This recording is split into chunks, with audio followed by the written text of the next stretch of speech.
So once again, we're here at GenCon 2011, and we have a chance here to sit down with somebody special, Frank Jaeger, who actually works for Ludo Fact, which, if any of you guys aren't sure what Ludo Fact is, it's the mammoth, gargantuan, huge factory that probably almost every single game that you have sitting on your shelves has components for in or is completely made in. Frank, how are you doing today? I'm doing all right, absolutely. Absolutely. Now, you were exaggerating. I love to exaggerate. I don't mind, you can do this all the time. Excellent, excellent. Now, your actual role at Ludo Fact is like kind of leader of exports, right? So you're in charge of everything non-German, right? Basically, that's true, yeah. I'm heading the export sales department. Okay. So basically, that's the best job I can have. Because I get to talk to all the people that come up with new games. So they basically send in the specs for new games, and then usually this is pretty much defined at that time.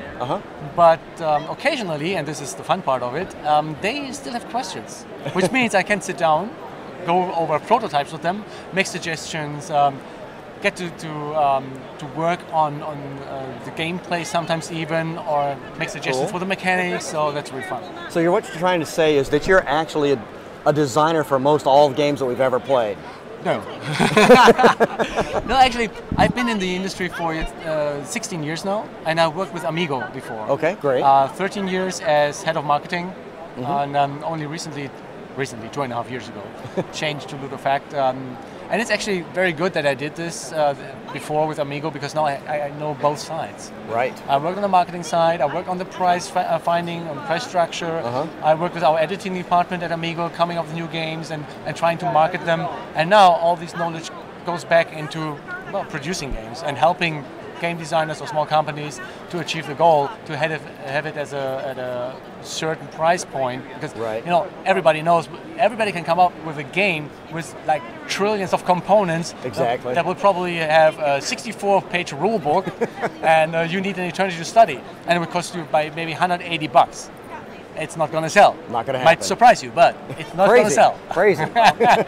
So what we have to do basically is cut these dreams down to size and have it like for $29.99. Exactly, a little more reality check. Exactly. There. Exactly. So why don't you help people understand kind of like the life cycle of a game as it comes to you after it's finally decided on, it's actually time to start making this game. Kind of what's the process before it actually, from that point till when it gets on our shelves? Oh, that is very different. It also depends on how much work the designer and the publisher had done before.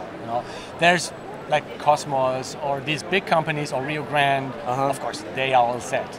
They know exactly what they're doing. The game has been play tested 100 times with different people, which is very important. Absolutely. Because you can actually miss really obvious flaws after your 10th or 12th game of the same game, because you know how it works. Right.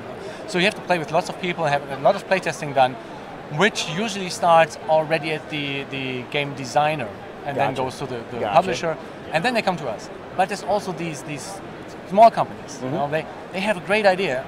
They played it with their family a dozen times, and it always worked. It's always perfect. Absolutely.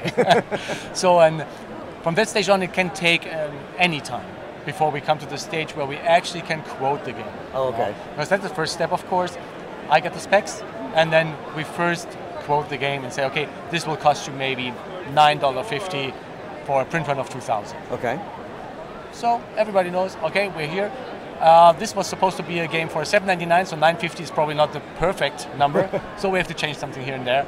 Once we hit everything, we have everything set, then usually it takes about between 4 and 8 weeks to produce. Okay. We're not going to do this all in-house. And you can't do everything in-house. Right. Just for example, wooden components. Exactly. We wouldn't have enough all year round to support the production. Okay. So, and for other things, we need more than one supplier, because we have peaks in the seasons. Q3, Q4, that is high season for games. Q2 is the time where we can actually put the feet on the desk. Excellent. Usually. Now, do you actually try to help people figure out what type of materials that is best for the game, or do most of them come to you knowing that they want wood, or knowing that they want plastic, or? Yeah, actually both. We have both sides.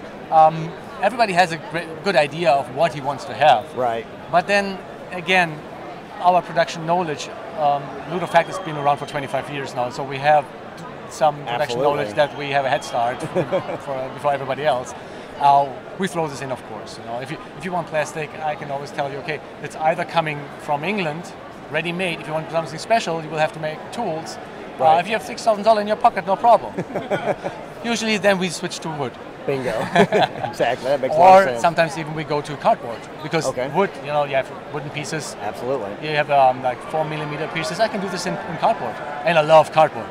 Right. We come from cardboard. Cool. Originally, the company was called Schwäbische Pappenfabrik, which is the Swabian cardboard factory. Excellent. So our passion is cardboard. If I can change anything to cardboard, I will. You will. Also, it's of course nice because you can print for color on both sides, which you can hardly do with wood, and it's outrageously expensive if you do it in plastic. So most of the time, everybody's really happy if I suggest cardboard. Okay, awesome. Now, so are there any, since I'm not in the biz, is there any secrets or kind of goofy, fun things that we should know about Ludo Fact that I wouldn't think to ask? The goofy fun things are all our screw-ups, which I would rather not disclose. But you can imagine we're doing about 2,000 different games per year. Right. So that's 50, sometimes 80 games a week. That's a lot. Of course, there are all kinds of screw-ups. Take a look at the Steam map expansion of Mayfair, our newest product. Really nice, really easy. We have a big board, which is excellent. It's 3 different setups for the game. Cool. And we have a A4, a letter format page for the front and half letter for the rear. I have no idea how they managed to put the big one on the top and the small one on top of the big one. But we managed. So these are the screw-ups I have to deal with daily, of course. At the same time, we made like 50 games, no complaints. But of course, sometimes you just sit there and always going to be one. Oh my God, how could we do that?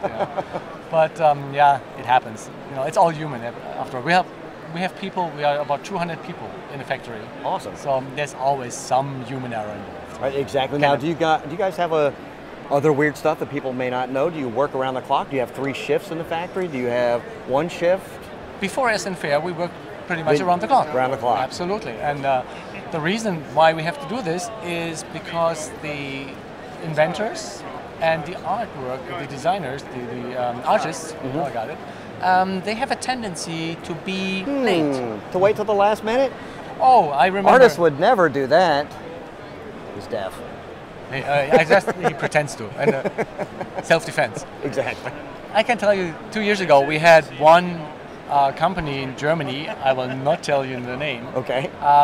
They uploaded the rules for the game on a Thursday night, the week before Essen, and needed it in Essen at Wednesday. Of course they did. Of course. And we managed, but awesome. It was painful. It was painful. And we actually told him, never again, my friend. But yeah, at that time we worked pretty much around the clock and 7 days a week. Wow, that's crazy. That's awesome. I would love to get over there and just like take a peek inside. You're welcome anytime. Oh, that would be awesome. Absolutely. I take you for beers. Oh, that'd be great too. And that's before or after the tour? Both, right? We can both. Excellent, excellent. Well, Frank, thank you very much for your time. Thank you. That's been certainly very informative. Have a great con here. Thank you very much. Cool. I enjoy being here a lot. Thanks.